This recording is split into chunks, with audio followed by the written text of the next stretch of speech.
outspoken socialist, was privileged to interview South African socialist and scholar activist Trevor Ngwane. I was born in South Africa and grew up here, went to school.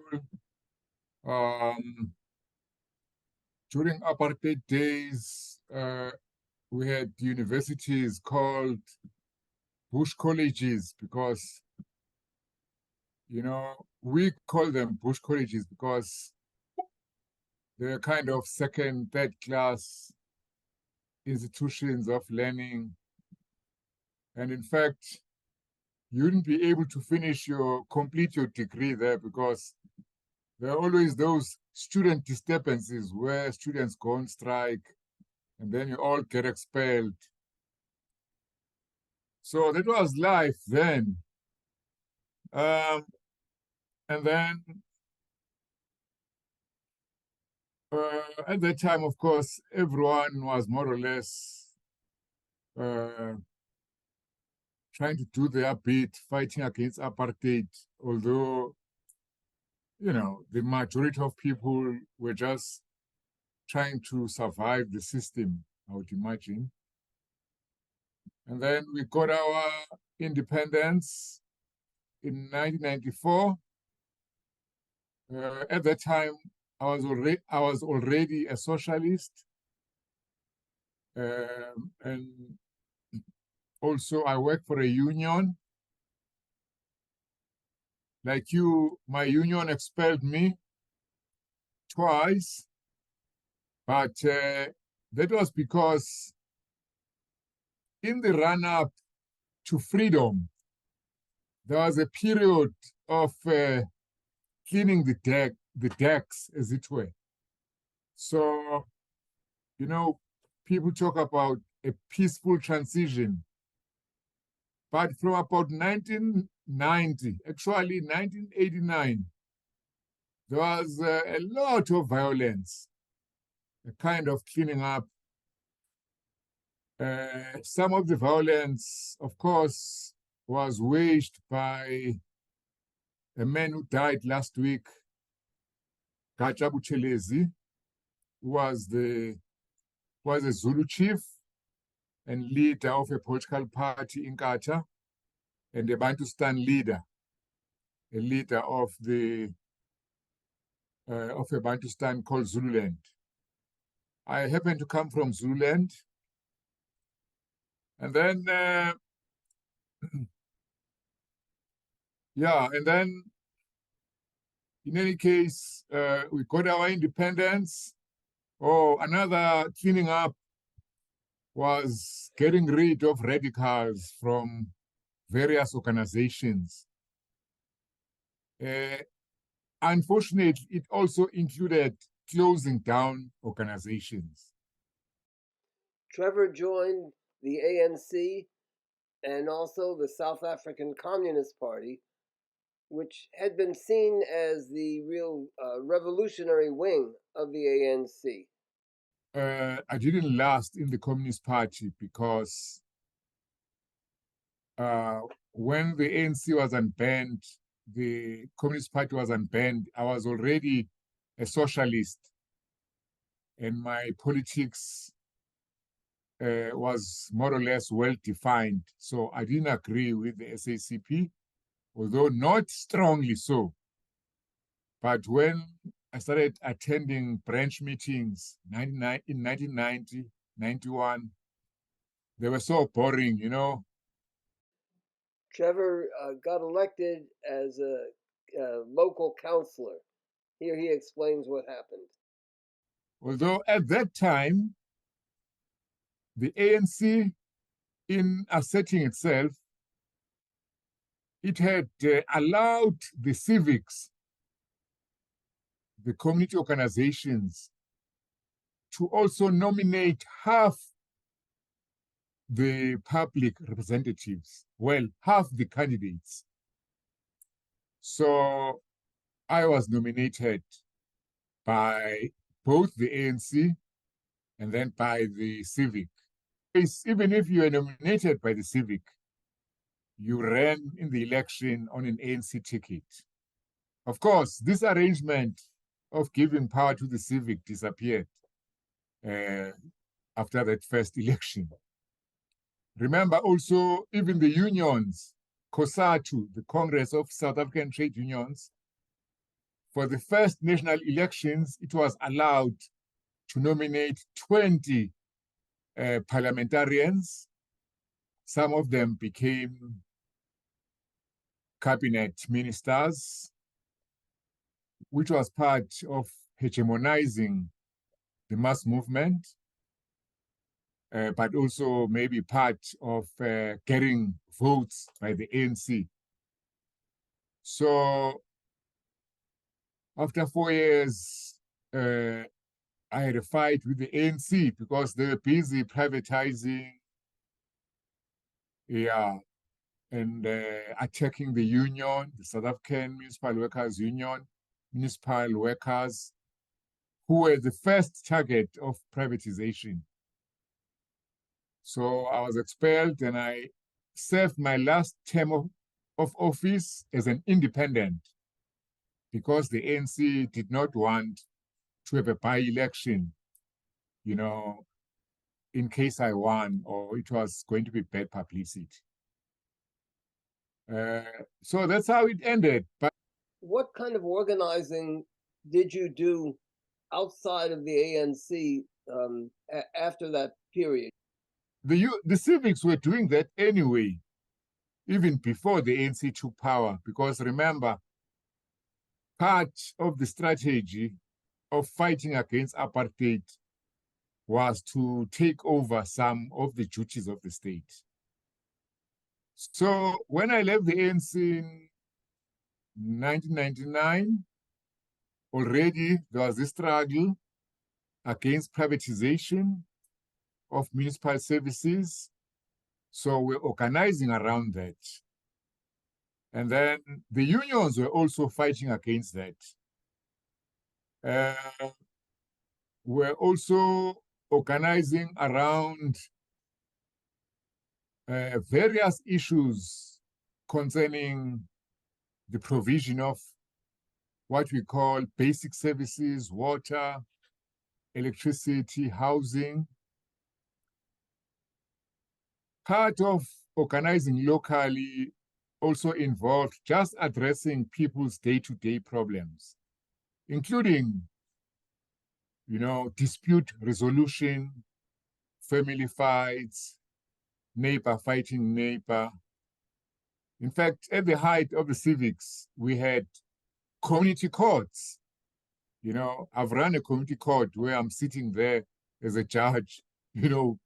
Someone is complaining about someone or about whatever. In fact, there was a sudden explosion of these movements. One of them was this anti-privatization forum. Another was in Cape Town called the anti-eviction campaign, fighting against people being evicted from their houses and from their shacks. There was the famous treatment action campaign, fighting for medication for people living with HIV, AIDS. You also had movements like Jubilee South Africa, fighting against the repayment of the apartheid debt. So it was a slew, of movements, especially from 1999 to about 2004. Asked Trevor if he had been involved in the campaign for justice for the Marikana miners who were massacred in 2012. We formed the Marikana support campaign, which half exists today. Trevor went the next day on a delegation from the Democratic Left Front, or DLF. Yeah, the following day it was terrible because there was still blood on the yeah. So getting there early kind of made it easy for us as the DLF, as we were called then, to make direct contact, provide direct, much needed support very early on. So that relationship with the miners, lasted long. In fact, I would say it has lasted to this day. Yeah. Of course, it changes, but it's still there. Yeah. Switching gears, I asked Trevor about BRICS because he had been involved in organizing protests against BRICS, whose convention had been held in South Africa just a few days or a week or so ago. On the first day of the summit, they had what is called a BRICS Business Forum. Okay? Yeah. But there was no BRICS Civil Society Forum or Civil Society or BRICS Trade Union Forum. Even the World Bank and the IMF these days, when they have these meetings, they will do some tokenism and have so-called parallel civil society, I'm just saying that because during the wave of social movements here, 1999 to 2004, it coincided with the anti-globalization movement, World Social Forum. So, that was the politics then, where, the big guys would then say, okay, we'll accommodate you by having a parallel forum. I think the COP, the climate meetings, they do such things. But BRICS doesn't even do that. Secondly, BRICS, especially Russia, China, it's a project of capitalist restoration. Can you see? Yeah, so the Soviet Union collapsed, maybe it should have collapsed, but, those leaders clearly abandoned the struggle for socialism. Now, the ANC, like saying, we were never a socialist organization, but certainly they once, many times, pretended to be one, if you know what I'm trying to say. So they gave the impression that, at the minimum, they would introduce or allow elements of socialism. And they had a more than 50 years, alliance with the Communist Party, which argued that the first stage of the revolution will be democracy. The second stage of the revolution will be socialism. Now, 30 years after democracy, there is absolutely no movement towards socialism. To the contrary, the ANC has retreated from what I can call a vaguely social democratic program. Yeah, because when they took power in 1994, they had a program they took power on the basis of a program called the Reconstruction and Development Program. That's that program which came up with the slogan, people-driven, people-centered development. That's that program which led to that local community forums I told you about. That's that program which came up with specific targets for providing poor people, working class people with free state housing. Those houses till today are called RDP houses. But 2 years into power, the ANC discarded the RDP and adopted a new neoliberal policy. So we view BRICS from our perspective on the ANC, but we ask ourselves, what will be the components, what will be the features of that new geopolitical order? Will the attack on trade unions happening in China continue? Will things like invading the Ukraine, that is no respect for the rights of nations to self-determination, not be respected? Will semi-fascist ideas like those of Modi in India, remember before Lula, Bolsonaro in Brazil, will those prevail? So that's why, we are opposed to BRICS. We are socialists, so we are anti-imperialists. That is a given for us, but we don't want false hope and demagogues now pretending to be what they are not. I asked Trevor about supposed anti-imperialists like Vijay Prashad, who supports BRICS. I forgot to mention him, but Noam Chomsky is another of that type.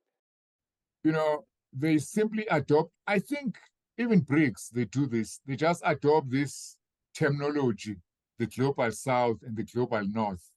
Can you see? Yeah. So suddenly they are the global south.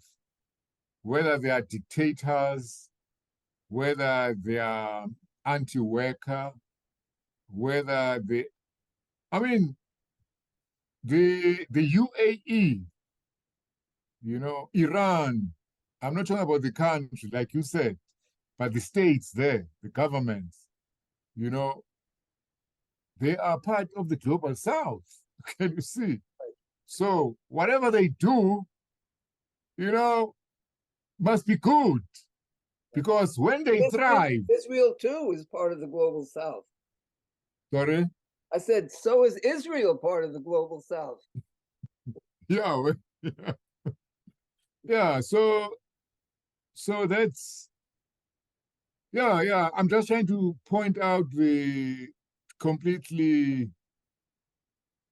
I want to be kind, but I think there's a lot of opportunism and half-truths. Yeah, actually theoretical obfuscation. Do you know what I mean? This is a sleight of hand, can you see? To fool the masses and to confuse, young students who are keen to fight for justice, who know that something called imperialism is wrong. And then to say, yes, these dictatorial states, these anti-democratic states, these states who attack women, some just like maybe even worse than the Taliban, they are good because these states happen to be in the global south.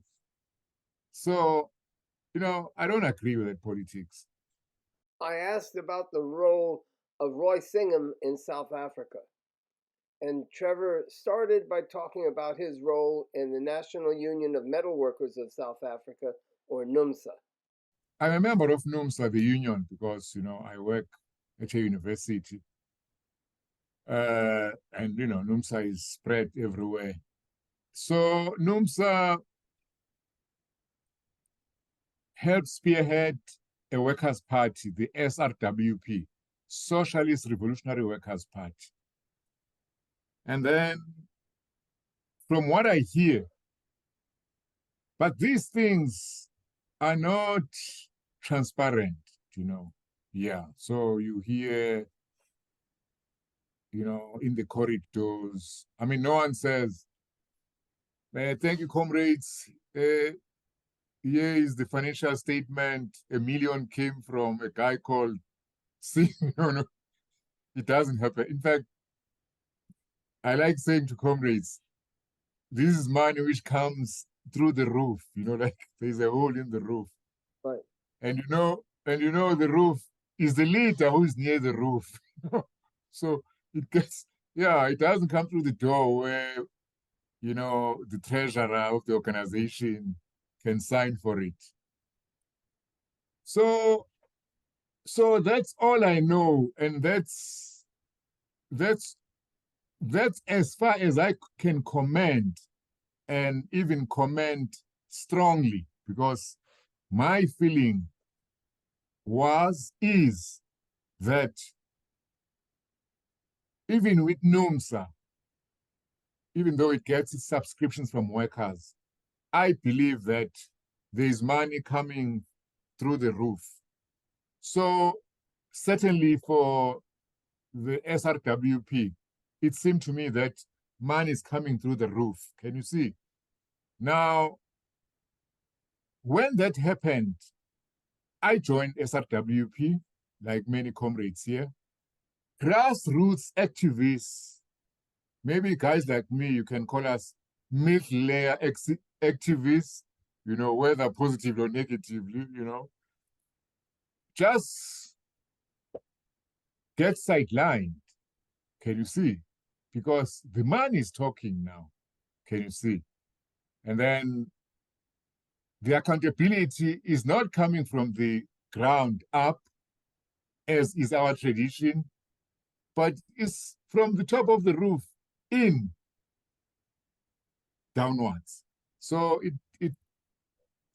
if indeed it was Singham who was funding SRWP, yeah, I think he destroyed the party before it really became anything, because it basically undermined democracy, probably gave too much power to the top leaders, who happened to be NUMSA bureaucrats, basically, or top guys. And for example, the SRWP did very badly in its election. It ran in the election in 2019. It got 25,000 votes. Now, NUMSA is a union with 300,000 members. So clearly, our party, the SRWP, failed to persuade NUMSA members to vote for it. There was a so-called NUMSA moment when we had hope, but all that has been destroyed. Yeah. So that's how, if Singham was funding SRWP, which I believe he was, I think his methods are not good. Yeah. I asked about how the war in Ukraine is seen in South Africa. So how the wider working class views the Ukraine war. Certainly they have an opinion. Probably is not high up on their daily concerns, especially because there is a real crisis of everyday life, poverty. But, our working class is politicized, so they watch the news. They have a lot of opinions. Social media has also facilitated that. So I imagine they get a lot from their organizations, from what gets said on television, from leaders of their structures. Trevor talked about the role of the South African Communist Party, which still has some influence, and how they see Russia today as being simply more or less on a par with the old Soviet Union and what influence that has within South Africa.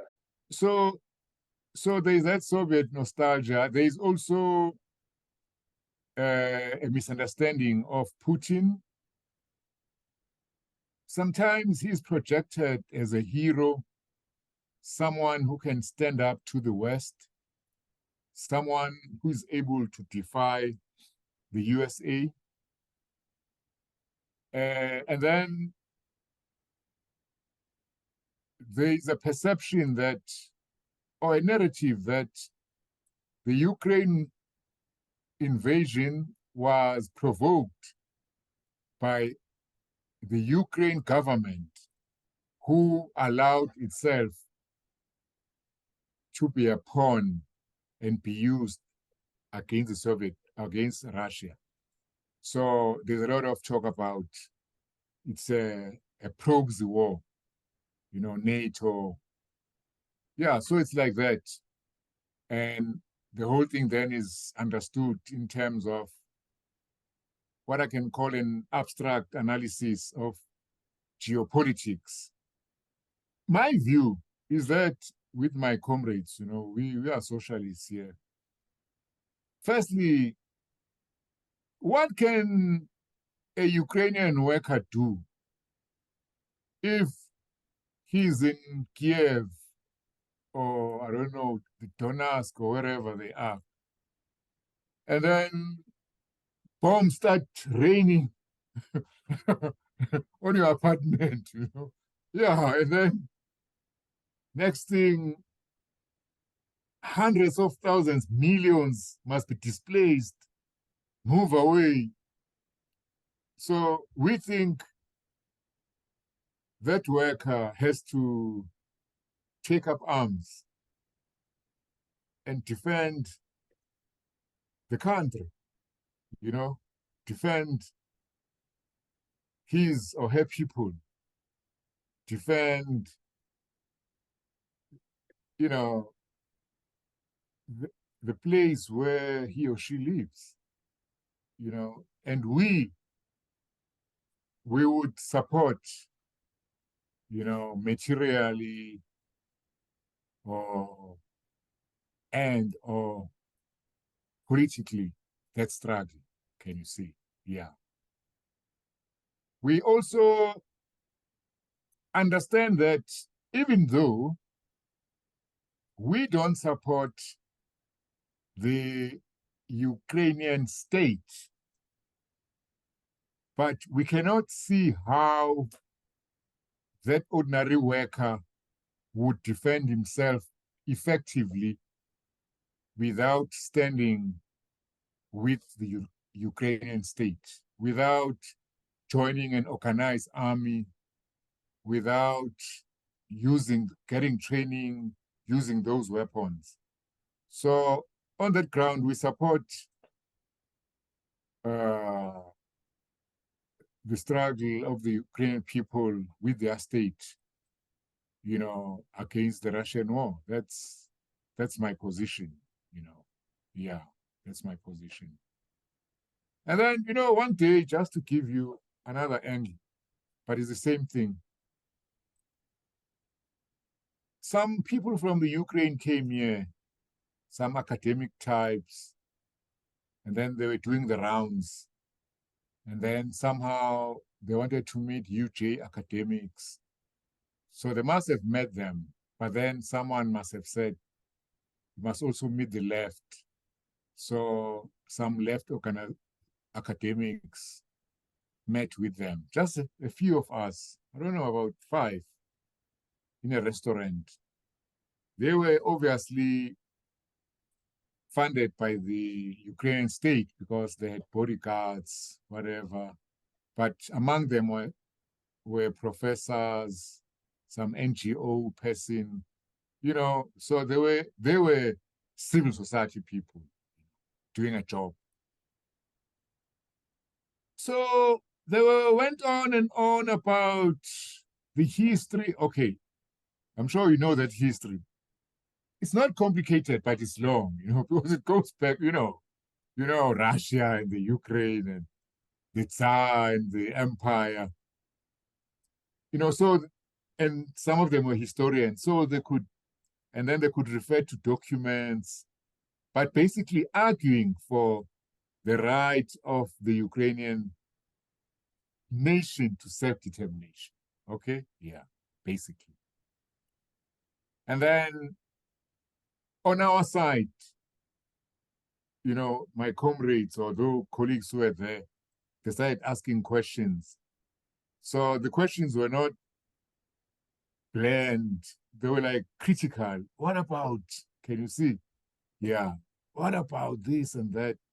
Some of them even repeating some of the arguments, which maybe is fair, if people say that about why they support Russia, we might as well ask the Ukrainians, Yeah, so these guys, these comrades from Ukraine answered until someone said, no, but now, hey, let's hear what Trevor thinks, because I was just sitting there listening. No, I was not at all switched. I was just listening.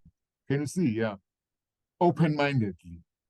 So all I said, hey, comrades, I think these people are fighting for their lives. Bombs are raining on their houses. We have no choice but to support them. And and that was that. Even them, when they come with their long stories, basically they're saying, help us, who are dying.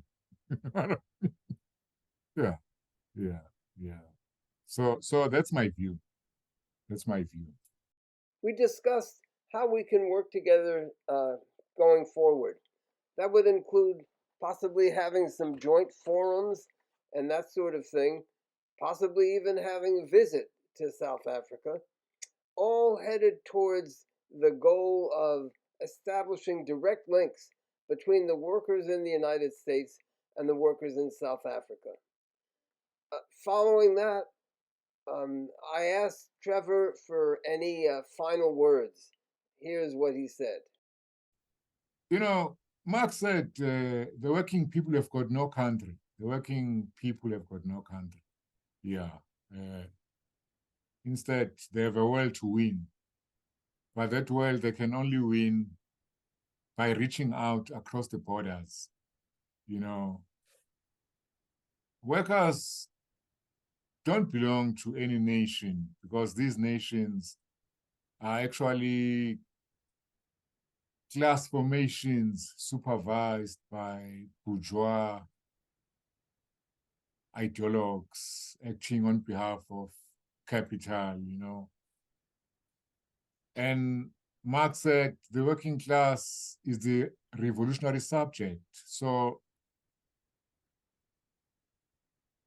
not only must we act in our respective countries, but we have to unite across the oceans, across the borders. I can tell you one thing, you have a problem in the USA, white supremacy, people like Trump. We have the same problem here, because some people say South Africa is the USA of Africa, because, we've got a bigger economy and there's a lot of uneven development in Africa. You get many migrants coming, looking for work in Johannesburg. So you get xenophobia, where the elite here start instigating, against migrants, immigrants, start blaming them, So we can learn a lot from each other, and we can support each other in those struggles, because struggles like xenophobia, although it involves fighting Trump, but a lot of it you can do among ourselves as workers in our organizations. Talk to each other, sort each other's ideas out, reach out to the migrant from Mexico, from Mozambique, from Zimbabwe, find out their real situation, guided by socialist principles, international solidarity. And then we can address these divide and rule tactics of the bourgeoisie and win. So certainly, it's most important to have those worker-to-worker links across the oceans. Yeah.